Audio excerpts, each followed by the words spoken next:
Hey guys, welcome back to our channel. जैसा कि आप सबको पता है, हम यहाँ पे करते हैं तैयारी सभी राज्यों के डीडी प्रश्न पत्रों की। और फिलहाल यहाँ पे तैयारी चल रही है डीएडबीटीसी के नेक्स्ट लेवल, यानी कि हम बात करें यहाँ पे सीटेट और उसके साथ में अदर स्टेट टीटीज की which is crucial for exams. तो चलिए बिना देर किए हुए स्टार्ट करेंगे आज का वीडियो। और इस वीडियो में हम बात करने वाले हैं पर्यावरण के मोस्ट इंपॉर्टेंट क्वेश्चन की। इससे पहले की वीडियो में हमने ऑलरेडी 15 क्वेश्चन अपलोड कर दिया है, तो अगर आपने वो नहीं देखा प्लेलिस्ट से जाके आप उसे एक्सप्लोर कर सकते हैं। आइए बात करते हैं यहाँ पे फर्स्ट क्वेश्चन की। तो जो फर्स्ट क्वेश्चन यहाँ पे दिया है कि भाई निम्नलिखित में से कौन सा चांद की सतह की विशेषताओं के बारे में सबसे अच्छा जो है वो एक्सप्लेन करता है या वर्णन करता है।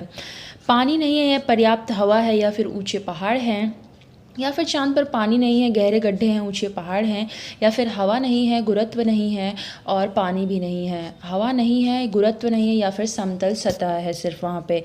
तो देखिए ये बात करते हैं आंसर की यहाँ पे। तो आंसर जो हमारा कहता है कि भाई चांद की सतह पे क्या है, पानी नहीं है भाई। और पानी नहीं होने के साथ साथ क्या है, गहरे गहरे गड्ढे भी हैं और ऊंचे पहाड़ भी वहाँ पे हैं।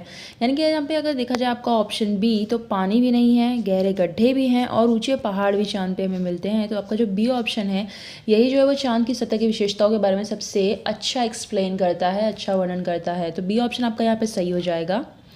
अगला क्वेश्चन हमारा कहता है कि भाई आरती एक पोस्टर पर एक बीमारी यानी कि डेंगू और जापानी मस्तिष्क ज्वर जो था उसकी रोकथाम से संबंधित कुछ चीज़ें जो है वो सावधानियां बताती है। उस सावधानियों को पढ़ने के बाद देखते हैं इसमें से कौन सा सही होगा। अपने आसपास के पानी को जो है वह जमा ना होने दें, पानी के बर्तनों, कूलरों और टंकियों को जो है वह साफ रखें, स्वयं के बचाव के लिए जाली का प्रयोग करें। जाली इन सेंस कि वो कौन सी वाली जाली, यहाँ पे मच्छरदानी की बात हो रही है, ठीक है। उपरोक्त सभी कथन सत्य हैं। तो देखिए यहाँ पे जो बात की गई है ये डेंगू और जापानी मस्तिष्क ज्वर जो था आपका, जापानी इंसेफेलाइटिस जो बीमारी है यानी कि जापानी मस्तिष्क ज्वर जिसके बारे में हम जानते हैं, इसकी रोकथाम से संबंधित ये जो चीज़ें बताई ये सभी के सभी सही हैं, ठीक है। तो डेंगू और इंसेफेलाइटिस इनसे बचाव के लिए जाली का प्रयोग करना चाहिए, आसपास जो है वो सफाई रखनी चाहिए और पानी को जो है इकट्ठा नहीं होने देना चाहिए, whether it is in a cooler और whether it is in your containers and all, ठीक है। तो यहाँ पे आपका जो उपरोक्त सभी है ना, ये कथन आपका बिल्कुल यहाँ पे सही हो जाएगा। बात करते हैं यहाँ पे अगले क्वेश्चन की। तो अगला क्वेश्चन हमारा कहता है कि भाई निम्नलिखित में से कौन से शब्द समूह है जो कि आपस में निकटतम रूप से संबंधित है। लौ मलेरिया, अनीमिया रक्त, या फिर लौ हीमोग्लोबिन, अनीमिया आंवला, या फिर मच्छर डेंगू लौह गुड़, या फिर मच्छर मलेरिया एनीमिया जिसको कि हम कहते हैं रक्त अल्पता। यहाँ पे जो शब्द समूह है आपस में निकटतम रूप से संबंधित है वो है आपका लौह, यानी कि हम बात करें यहाँ पे लौह की, लौह, हीमोग्लोबिन, एनीमिया और आंवला। अब आइए जान लेते हैं कि भाई यही वाला क्यों मैच कर रहा है। तो लौह, हीमोग्लोबिन, एनीमिया और आंवला ये एक समूह के निकटतम रूप है। क्यों? क्योंकि देखिए हीमोग्लोबिन की कमी से क्या है, एनीमिया रोग हो जाता है, और आंवला में जो है आयरन अधिक मात्रा में पाया जाता है जो कि इसके जो है वो फ़ायदेमंद है। मतलब इसको जो है वो हम इनटेक करेंगे तो फिर जो है वो ये प्रॉपरली आपको रिकवर कर देगा। इसलिए आपका जो यहाँ पे क्या हो जाएगा, बी ऑप्शन जो है वो सही हो जाएगा। यानी कि लौ किस में होता है, आंवले में होता है, और हीमोग्लोबिन की कमी कौन सा हो जाता है, कौन सा रोग जो है वो एनीमिया हो जाता है, ठीक है, जैसे कि हम रक्त अल्पता भी कहते हैं। तो यहाँ पे आपका बी ऑप्शन जो था वो शब्द समूह में निकटतम रूप से जो है वो संबंधित है। आइए बात करते हैं अगले क्वेश्चन की। अगला क्वेश्चन हमारा है अभिभावक शिक्षक अंतःक्रियाओं को उपलब्ध कराने का मुख्य उद्देश्य है। पुनर्बलन और सुधार के लिए बच्चे की योग्यताओं और कमजोरियों के बारे में चर्चा करना, एक दूसरे के साथ सामाजिक संबंध विकसित करना, एक दूसरे की कमियों को उजागर करना, विद्यालय में हो रहे क्रियाकलापों के बारे में जानकारी को साझा करना। तो देखिए यहाँ पे अभिभावक शिक्षक अंतःक्रियाओं को उपलब्ध कराने का मेन ऑब्जेक्टिव यही होता है कि भाई पुनर्बलन और सुधार के लिए जो बच्चे की योग्यताएं हैं, जो उसकी कैपेसिटीज़ है, जो भी उसकी कमजोरियां हैं, इसके बारे में क्या है डिस्कस करना है, चर्चा करनी है, और जिससे कि शिक्षार्थियों की जो कमजोरियां हैं और उसकी जो योग्यताएं हैं वो किस में कैपेबल है, इसकी जानकारी जो है हमें किससे देना है, पेरेंट्स को देना है, यानी कि अभिभावकों को देना है, और ताकि जो है वो उसमें क्या कर सके, सुधार कर सके। तो यहाँ पर आपका जो पुनर्बलन है, सुधार है, बच्चे की जो भी योग्यताएं हैं और कमजोरियां, इसके बारे में डिस्कस करना, ठीक है। तो मेन ऑब्जेक्टिव यही रहता है कि अभिभावक शिक्षक की जो पेरेंट्स टीचर मीटिंग होती है ना, स्पेशली जो कि बच्चे लोग को इसमें नहीं बुलाते हैं, तो इसमें यही होती है कि भाई उसके बारे में जो डिस्कस करना कि भाई स्टूडेंट के अंदर क्या क्या अच्छी चीज़ें हैं उसको और ज़्यादा कैपेबल बनाया जाए, और क्या क्या उसमें कमजोरियाँ उस पर जो है वो थोड़ा सा लुकआउट किया जाए। बात करते हैं अभी यहाँ पे अगले क्वेश्चन की।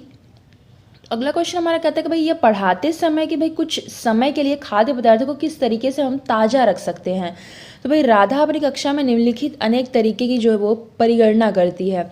अब वो क्या करती है, अब वो एक कटोरी रखती है, कटोरी में जो है वो एक खुले बर्तन को रख देती है जिसमें कि पानी जो है वो ठंडा है, ठीक। अब उसे एक गीले कपड़े में लपेट देती है, या फिर उसे जो है वो धूप में खुला फैला देती है, या फिर उसे जो है छोटे छोटे टुकड़े में काटती है और अंधेरे में रख देती है।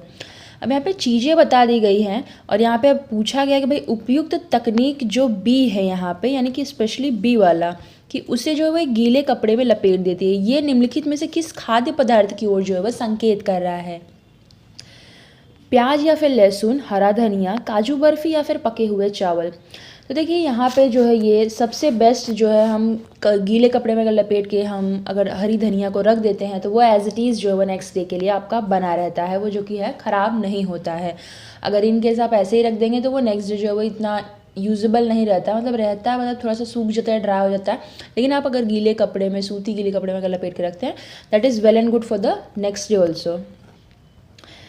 अगला क्वेश्चन हमारा कहता है कि भाई कक्षा 5 के विद्यार्थियों को घर्षण प्रकरण यानी कि फ्रिक्शन पढ़ाते समय जो है शिक्षिका यह समझाने के लिए अनेक उदाहरण देती है कि भाई जो फ्रिक्शन है, जो घर्षण है, हमारे लिए कई तरीकों से उपयोगी है। अब उसके द्वारा निम्नलिखित उदाहरणों में से कौन सा जो है वो गलत है, सही नहीं पूछा भाई, गलत वाला कौन सा पूछा है, थोड़ा सा ध्यान रखिएगा। हमारे जूतों और ज़मीन के बीच होने वाले घर्षण के कारण ही हम चल पाते हैं, जी बिल्कुल सही है। ऊर्ध्वाधर रूप से फेंकी गई वस्तु जो है घर्षण के कारण हमारे पास आती है, ऐसा मैंने कभी देखा नहीं। घर्षण के कारण ऊपर कोई चीज़ फेंकेंगे तो वो नीचे आएगी, बिल्कुल नहीं होता है भाई। ब्रेक लगाने पे वाहन रुक जाता है, बिल्कुल ये घर्षण के कारण ही होता है। पेन की नोक यानी कि टिप और पेपर के बीच होने वाला घर्षण, इसी के कारण जो है वो हम लिख पाते हैं, ये भी बिल्कुल सही है। तो यहाँ पे कौन सा गलत है पूछा है, तो ये जो आपका बी वाला है ना कि भाई ऊर्ध्वाधर रूप से फेंकी हुई कोई वस्तु घर्षण के कारण हमारे पास वापस आती है। कोई बॉल अगर आप ऊपर फेंकेंगे तो उसके बीच में कौन सा घर्षण हो रहा है भाई, आकाश में कौन सा घर्षण होने लगा। तो ऊर्ध्वाधर रूप से अगर कोई वस्तु अगर फेंकी जा रही है तो उस वस्तु के घर्षण के कारण हमेशा हमारे पास ही वापस आती है, ये जो है वो गलत उदाहरण है, ठीक। अब इसके कारण ये है कि वस्तु घर्षण के कारण नहीं आती है बल्कि गुरुत्व बल के कारण आती है ना। गुरुत्वाकर्षण बल है डाउन साइड ना अर्थ पे, जिसकी वजह से वस्तु जो है वो नीचे आ जाती है। तो ये किस वजह से है, घर्षण के कारण न होके ये किस वजह से होता है, ये होता है गुरुत्वाकर्षण बल की वजह से, ठीक। तो आपका जो बी ऑप्शन है, ये जो उदाहरण था गलत है। किस लिए गलत है, घर्षण के उदाहरण के लिए।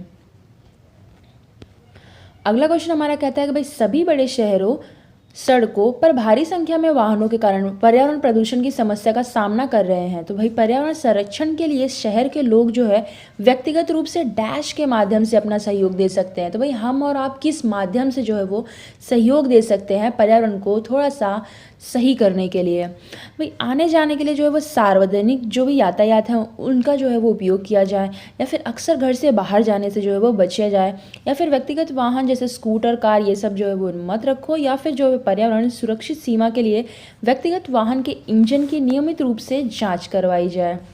तो सबसे बेस्ट तो यही है कि भाई बड़े शहर है, बड़े शहर में भाई भारी संख्या में वाहन चलते हैं। अब इसके कारण जो है पर्यावरण प्रदूषण की समस्या तो बढ़ ही रही है।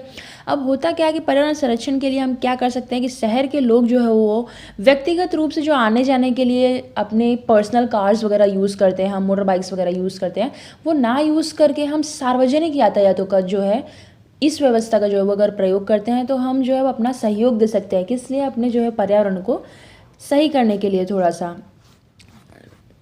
लेकिन आजकल तो भाई सबके पास भाई पर्सनल कार्स हैं एंड ऑल, तो फिर बिल्कुल प्रदूषण करने के लिए हम और आप भी जिम्मेदार हैं। तो आने जाने के लिए सर्वाधिक जो है वो यातायात व्यवस्था का प्रयोग करना, यानी कि सार्वजनिक यातायात, हाँ ठीक है।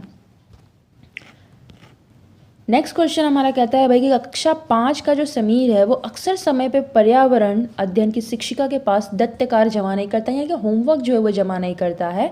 तो इससे निपटने का सर्वोत्तम सुधारात्मक उपाय, यानी कि रेमेडियल टीचिंग इसकी क्या हो सकती है, सुधारात्मक उपाय क्या हो सकता है। आइए बात करते हैं आंसर्स की। पहला ऑप्शन हमारा कहता है कि भाई उसे जो है वो खेल कूद की कक्षा में जाने से रोक दिया जाए। अनियमितता के कारण का पता लगा दिया जाए और भाई समीर को जो है परामर्श दिया जाए, या फिर उसकी अनियमितता के बारे में अभिभावक को एक नोट लिख के देना है, तो वही सबसे गलत बात है। इस बात के विषय में प्रधानाचार्य को सूचित करना, ये भी नहीं कर सकते, तो ये भी नहीं कर सकते, ठीक है। अनियमितता के कारण का पता लगाना और समीर को जो है वो परामर्श देना, या फिर उसे खेल कूद की कक्षा में जाने से रोकना। देखिए सबसे बेस्ट तो यही होगा कि समीर जो है वो अगर टाइम से अपना जो है पर्यावरण का जो है अपना होमवर्क जो है नहीं जमा कर पाता है टीचर के पास, तो उससे निपटने का सबसे बेस्ट यही है कि भाई वो रेगुलर क्यों नहीं है इस चीज़ में, इसका जो है वो पता लगाना। अब इसको पता लगा लेंगे तो फिर क्या करेंगे, उसको पता लगाने के बाद उसको जो है वो हम परामर्श देंगे, जो कि एडवाइस देना टीचर्स का काम ही है। तो भाई बी ऑप्शन भैया अनियमितता का कारण जो इरेगुलरिटी का उसका कारण है उसको पता कर लो और समीर को जो है थोड़ी सी एडवाइस दे दो, ठीक। नेक्स्ट क्वेश्चन हमारा कहता है कि भाई वायु जो है वो हर जगह है। इस प्रकरण को पढ़ाते समय एक शिक्षक विद्यार्थियों को निम्नलिखित प्रश्न पूछता है। अब आइए देखते हैं क्या क्या प्रश्न पूछता है।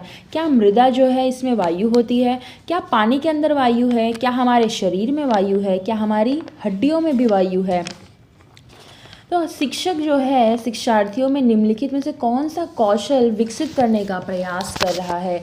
चिंतन कौशल, संवेगात्मक कौशल, अवलोकन कौशल, या फिर वर्गीकरण कौशल। तो देखिए टीचर जब इस टाइप के क्वेश्चंस पूछे ना भाई कि मृदा में वायु है क्या, पानी के अंदर वायु है क्या, हमारे शरीर में वायु है क्या, हमारी हड्डियों में वायु है क्या, तो मतलब देखिए यहाँ पे हम बच्चे को क्या बोल रहे हैं, कुछ ऑब्जर्व करने के लिए बोल रहे हैं। जब तक वो ऑब्जर्व नहीं करेगा उसे पता नहीं चलेगा भाई वायु कहाँ पे है या नहीं है, ठीक है। अगर उसे पता है देन इट इज़ ओके, अगर उसने ऑब्जर्व ही नहीं किया तो उसे कैसे पता चलेगा। तो यहाँ पे जो है वो हम बच्चे का जो है वो अवलोकन कौशल यानी कि ऑब्जर्वेशन स्किल की हम यहाँ पे बात कर रहे हैं, वो डेवलप कर रहे हैं। तो यहाँ पे आपका सी ऑप्शन जो है वो करेक्ट हो जाएगा। अगला क्वेश्चन हमारा कहता है कि भाई एक कक्षा में औसत से कम वाले जो हैं वो 4 विद्यार्थी हैं। अब एवरेज से जो है वो 4 विद्यार्थी यहाँ पे कम हैं। अब उन्हें जो है वो अन्य विद्यार्थियों के समान लाने के लिए निम्नलिखित में से कौन सी व्यू रचना जो है वो सबसे प्रभावी होगी। अब वो एवरेज स्टूडेंट्स जो हैं वो एवरेज से थोड़े से बिलो हैं, अब उनको जो है वो नॉर्मल रेंज में लाने के लिए क्या करना है एक शिक्षिका को, तो उनके अधिगम के कमज़ोर क्षेत्रों की पहचान करना और उसके अनुसार जो है सुधारात्मक उपाय पे उपलब्ध कराना, या फिर सुनिश्चित कर देना कि भाई वे नियमित रूप से विद्यालय आएँ, या फिर उन्हें घर पर करने के लिए अतिरिक्त होमवर्क दे देना, या फिर उन्हें जो है वो अगली पंक्ति में बैठाना और उनके काम जो है वो लगातार जो है पर्यवेक्षण करते रहना, यानी क्या ऑब्जर्व करते रहना भाई, एकदम मतलब बोलते ना सिर पे खड़े होके। तो यहाँ पे जो है वो एक कक्षा में अगर औसत से कम 4 विद्यार्थी हैं और उन्हें अगर अन्य विद्यार्थियों के समान लाना है, तो हम सबसे बेस्ट यही कर सकते हैं वे उनके अधिगम में जो कमज़ोरी है, जो उनकी किन किन क्षेत्रों में वो कमज़ोर हैं, उसकी भाई सबसे पहले तो उसको रिकग्नाइज़ कर लो, पहचान कर लो, ठीक है। फिर उसके अनुसार क्या करना है, रेमेडियल टीचिंग हमें उसको जो है वो प्रोवाइड करनी है, सुधारात्मक उपचार करना है, उपाय करना है, ठीक। तो जो ए ऑप्शन है आपका यहाँ पे बिल्कुल सही हो जाएगा, तब वो जाके तो भाई थोड़ी लाइन पे आ जाएंगे। नेक्स्ट क्वेश्चन हमारा कहता है कि भाई एक संतुलित प्रश्न पत्र बनाने के लिए निम्नलिखित चरणों में से क्रम में से कौन सा तरीका जो है वो सही है। तो यहाँ पे कुछ तरीके दिए हैं, उसमें से कौन सा सही हमें बताना है। तो डिज़ाइन तैयार करना, प्रश्न लिखना, अंक योजना तैयार करना, या फिर ब्लूप्रिंट से मिलान करना। देखिए इन्हीं को जो है वो घुमा फिरा के उल्टा सीधा यहाँ पे लिखा है, तो आप एक बार देख लीजिए यहाँ पे तो कौन सा सही हम देखते हैं यहाँ पे, ठीक। अब संतुलित प्रश्न पत्र बनाने के लिए सबसे पहले तो भाई उसका डिज़ाइन ही तैयार करना होता है। तो यहाँ पे डिज़ाइन तैयार करना वाले 2 ऑप्शन है। आइए देखते हैं भाई अगला क्या करना है हमको। डिज़ाइन तैयार करने के बाद हम सबसे पहले जो है वो क्या बनाते हैं, ब्लूप्रिंट बनाते हैं, सबसे इम्पॉर्टेंट। तो ब्लूप्रिंट वाला ऑप्शन हमको देखिए यहाँ पे प्रश्न लिखना, यहाँ पे ब्लूप्रिंट, तो भाई ये ऑप्शन ऐसे ही निकल जाता है और यही एक ऑप्शन बच जाता है, तो ये आपका सही है। लेकिन आइए बात कर लेते हैं आगे हम क्या करते हैं। डिज़ाइन बनाने के बाद हम तैयार करते हैं ब्लूप्रिंट, और ब्लूप्रिंट बनाने के बाद हम बनाते हैं प्रश्न, यानी कि प्रश्नों को जो है वो हम उसमें अरेंज करके लिखते हैं, और उसके बाद उसका जो है वो संपादन करते हैं, और फिर जो है वो हम अंक योजन जो है उसमें लिखते हैं, कितने मार्क्स का क्या है ये हम लिखते हैं। तो इस टाइप से जो है आपका जो है वो प्रश्न पत्र बनाने का तरीका होता है, जहाँ पे पहले हम सबसे पहले जो है वो फॉर्म तैयार करते हैं, डिज़ाइन उसको तैयार करते हैं, उसके बाद उसका ब्लूप्रिंट बनाते हैं, फिर उसमें प्रश्न लिखते हैं, उसका संपादन करते हैं, और फिर जो है वो अंक नियोजन उसमें हम करते हैं। बात करते हैं अगले क्वेश्चन की। तो एक कक्षा के अनुभाग अ को पेट्रोलियम और कोयले के भंडारों में रिक्तीकरण यानी कि इस प्रकरण के पढ़ाने के लिए मल्टीमीडिया कैप्सूल का प्रयोग किया गया, जबकि अनुभाग ब को यानी कि बी डिवीजन को ग्रीन बोर्ड पे आरेख में पढ़ा दिया गया। ये बहुत ही सिंपल तरीके से। अब मल्टीमीडिया कैप्सूल से एक मीडियम जो है वो ए मीडियम के बच्चों को जो है वो मल्टीमीडिया कैप्सूल से पढ़ाया जाता है, और बी मीडियम वाले लोग को किससे पढ़ाया जा रहा है, इनको जो है वो बी सेक्शन को जो वो ग्रीन बोर्ड पे थोड़ा सा आरेख दिखा के बस बोलते हैं ना हजल फजल में पढ़ा दिया गया, समझिए। तो बाद में पाया गया कि भाई अनुभाग अ के विद्यार्थियों ने बेहतर सीमा तक प्रकरण को समझ लिया है। अब ऐसा होने का कारण क्या होता है, भाई अच्छे से पढ़ाओगे तो अच्छे से ही समझेंगे ना, सिंपल सी चीज़ है। बहु उपागम दैनिक जीवन स्थितियों के अधिक नज़दीक है, या फिर मल्टीमीडिया सामग्रियों का प्रयोग अपेक्षाकृत अधिक मितव्ययी है, या फिर दृश्य श्रव्य सामग्रियां बेहतर संधारण के लिए सभी इंद्रियों को शामिल करती हैं, या फिर ग्रीन बोर्ड एक अच्छी दृश्य सामग्री नहीं है। तो देखिए यहाँ पे जो कक्षा अनुभाग अ वाले थे ना, जो बच्चे सेक्शन ए में पढ़ते हैं ना, उनको पेट्रोलियम और कोयले के भंडारों में रिक्तीकरण का प्रकरण जब पढ़ाया गया तो किससे पढ़ाया गया, भाई मल्टीमीडिया कैप्सूल से पढ़ाया गया। और बी को किससे पढ़ाया गया, ग्रीन बोर्ड पे आरेख बना के पढ़ाया गया। अब जब बाद में ए और बी को हम जब उनके छात्रों की अगर हम तुलना करते हैं तो पता चलता है कि भाई ए वाले जो है वो अच्छे तरीके से प्रकरण को समझ लेते हैं। तो इसका मुख्य कारण यही है कि भाई दृश्य श्रव्य सामग्रियाँ जब यूज़ करोगे ना तो बेहतर सभी इंद्रियाँ जो है इसमें शामिल होती हैं। कोई भी चीज़ अब सेंसेस से हम ज़्यादा सेंसेस जिसमें इन्वॉल्व होते हैं उससे हम ज़्यादा समझ पाते हैं। अब दृश्य श्रव्य सामग्री है बोले तो कान भी उसमें हमारे, क्योंकि जो उसमें बोल रहा है वो हम सुन रहे हैं, देख रहे हैं आँखों से, ठीक है, और उसमें जो उसकी फीलिंग्स है वो हम महसूस भी कर पा रहे हैं कि भाई क्या बताया जा रहा है, क्या नहीं बताया जा रहा है, क्या नुकसान है, क्या फ़ायदे हैं, तो वो हम समझ पा रहे हैं। तो इसमें जो है वो सबसे अधिक जो हमारी सेंसेस यूज़ हो रहे हैं, इंद्रियां यूज़ हो रही हैं, और इसके थ्रू जो हम ज़्यादा समझ पाते हैं ना। बस आरेख दिखाने में क्या है भाई, सिर्फ आँखों का प्रयोग हो रहा है, दृश्य दिखाया जा रहा है ना, तो बस उसमें क्या समझ में आएगा। अब दृश्य श्रव्य सामग्रियाँ अगर यूज़ की है भाई, मल्टीमीडिया कैप्सूल यूज़ किया तो भाई जाहिर सी बात है वो बच्चे ज़्यादा अच्छे तरीके से समझ पाएंगे। तो सी ऑप्शन जो है वो सही होगा। नेक्स्ट क्वेश्चन हमारा है, कक्षा में पोषण प्रकरण का परिचय अधिक प्रभावी तरीके से देने के लिए एक शिक्षक को विद्यार्थियों को अपने टिफिन बॉक्स खोलने और उसकी सामग्री को देखने के लिए कहना चाहिए, तथा बाद में शिक्षक को व्याख्या करनी चाहिए, या फिर पोषक तत्वों से भरपूर विभिन्न भोजनों के उदाहरण देना, एग्जाम्पल देना, या फिर श्याम पट पे पाचन तंत्र का भाई चित्र बना देना, ड्राइंग बना देना, या फिर मानव दांतों का प्रतिरूप जो है वो दिखा देना। भाई दांत से खाते हैं तो उसका प्रतिरूप दिखा देना, इसका मतलब। अच्छा, तो यहाँ पे देखिए अगर पोषण प्रकरण पढ़ा रहे हैं तो सबसे बेस्ट आपके हिसाब से क्या होगा, भाई अपने हिसाब से तो यही होगा कि भाई कक्षा में अगर पोषण का प्रकरण चल रहा है और इसे अधिक प्रभावी तरीके से अगर बताना है तो सबसे बेस्ट है कि बच्चे को बोल दो भाई अपना टिफ़िन बॉक्स खोलो, भोजन की सामग्री क्या क्या आपके टिफ़िन में है उसको देखो, और उसके बाद उसको एक्सप्लेन करो भाई क्या था क्या नहीं था, और क्या था वो, मतलब रोटी थी वो किससे बनी थी, होल ग्रेन से बनी थी या व्हीट की थी या बाजरे की थी, किसकी थी। इस टाइप से जो है वो इसको हम प्रभावी तरीके से एक्सप्लेन कर पाएंगे। ठीक, तो आपका ए ऑप्शन जो है वो सही हो जाएगा यहाँ पे। अगला क्वेश्चन हमारा कहता है कि भाई शामिल करना यानी कि एंगेज करना, खोजबीन करना यानी कि एक्सप्लोर करना, व्याख्या करना यानी कि एक्सप्लेन करना, विस्तार देना यानी कि इलेबोरेट करना, और मूल्यांकन करना यानी कि इवेलुएट करना। ठीक है, तो विज्ञान के प्रभावी शिक्षण से जुड़े 5 महत्वपूर्ण ये ES हैं आपके। ठीक, अब अंकुरण के लिए आवश्यक स्थितियाँ जिनकी की संकल्पना से जुड़े व्यवहारिक अनुभवों को विद्यार्थियों को उपलब्ध कराते समय एक विज्ञान का जो शिक्षक है उसमें कौन सी गतिविधियाँ कराने के लिए वो कहती है। तो यहाँ पे जो है विज्ञान की जो शिक्षक है वो या तो कहेगी कि भाई बीजों को रात भर पानी में रख दो और उसे जो है वो सूती गीले कपड़े में रख दें, या फिर 2 दिन बाद जो है वो बीजों का अवलोकन करे और आए परिवर्तन को रिकॉर्ड करे, या फिर पुस्तक पढ़े और दिए गए वर्कशीट्स पे जो है वो काम किया जाए। कार्यपत्रक वर्कशीट्स आपको पता है कि उसमें कुछ क्वेश्चंस दिए होते हैं और उसके जो आपको आंसर्स वगैरह लिखने होते हैं उसको फॉलो करना होता है। ठीक, तो यहाँ पे शिक्षक द्वारा जो दी गई उपयुक्त गतिविधियाँ हैं इनमें से जो है कौन सी शामिल नहीं होगी। तो देखिए explain, elaborate, explore, evaluate, engage, explore, engage and evaluate. देखिए यहाँ पे जो आपका सही ऑप्शन होगा वो कौन सा होगा, तो देखिए यहाँ पे जो आपका सही होगा वो हो जाएगा आपका एंगेज करना उनको और एक्सप्लोर करना। अब यहाँ पे ये देख लेते हैं भाई कि एंगेज करने का मतलब क्या था हमारा। यहाँ पे एंगेज करना यानी कि हम बच्चे को क्या कर रहे थे, शामिल करना। एक्सप्लोर करना यानी कि खोजबीन करना। अब यही 2 वाले क्यों आएंगे देखते हैं। पहले में तो हम बच्चे को एंगेज कर रहे हैं, यानी कि शामिल करें उसे। बच्चे को क्या करना है, बीजों को रात भर पानी में रखना है। वो जब तक उस कार्यक्रम में शामिल नहीं होंगे तो बीज रखेंगे कैसे, कोई दूसरा तो आके रखेगा नहीं। तो हम यहाँ पे बच्चे को जो है एंगेज कर रहे हैं कि भाई सूती गीले कपड़े में फिर उसे रख देना है। तो यहाँ पे बच्चे को हम एंगेज कर दिए, ठीक। नेक्स्ट 2 दिन के बाद जो है बीजों का अवलोकन करना है। अब जब अवलोकन करना है, ऑब्जर्व करना है, तो हम क्या कर रहे हैं, चीज़ों को एक्सप्लोर कर रहे हैं, खोजबीन कर रहे हैं, ठीक। तो इसमें जो आए हुए परिवर्तन है इसको रिकॉर्ड कैसे करेंगे, जब तक उसको हम खोजबीन नहीं करेंगे भाई हुआ क्या है उसमें, है ना। बीज में भाई अंकुरण हुआ भी है या नहीं हुआ है, या गलत तरीके से तो नहीं रख दिया, या फिर खोल के तो नहीं रख दिया, या फिर गीले कपड़े की बजाय भाई सूखे में तो नहीं रख दिया था। जब ऑब्जर्व करेंगे, खोजबीन करेंगे तभी ना। तो यहाँ पे जो आपका सबसे बेस्ट है वो है आपका एंगेज करना बच्चे को और एक्सप्लोर करना, ठीक। और यहाँ पे जो आपका ये सी वाला ना कि भाई पुस्तक पढ़ना और वर्कशीट कराना, भाई कभी भी उसको होमवर्क दे के कोई काम कराना है तो ये तो कभी भी आपके ऑप्शन में आने ही वाला नहीं है, ठीक।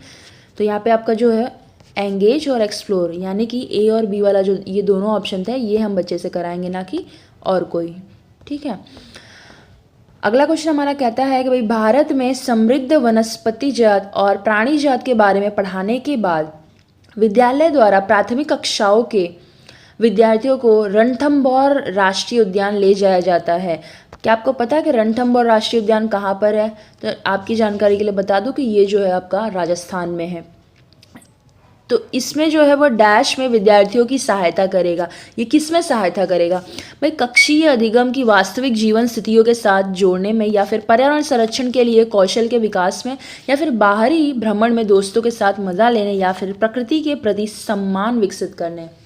तो देखिए यहाँ पे जो कक्षीय अधिगम है इसको हम वास्तविक जीवन की स्थितियों के साथ जोड़ने के लिए हम बच्चे को जो है वो ले जाते हैं फील्ड ट्रिप्स वगैरह पे। तो ये एक टाइप का फील्ड ट्रिप ही है जहाँ पे हम राष्ट्रीय उद्यान में बच्चे को ले गए हैं। तो यहाँ पे बच्चे को हम क्या कर रहे हैं, कक्षीय अधिगम की जो है वो रियल लाइफ से जो है उसकी सिचुएशंस को जोड़ा जा रहा है, ताकि जो बच्चे हैं वो अधिक से अधिक अच्छे तरीके से जो है उसे समझ पाएँ।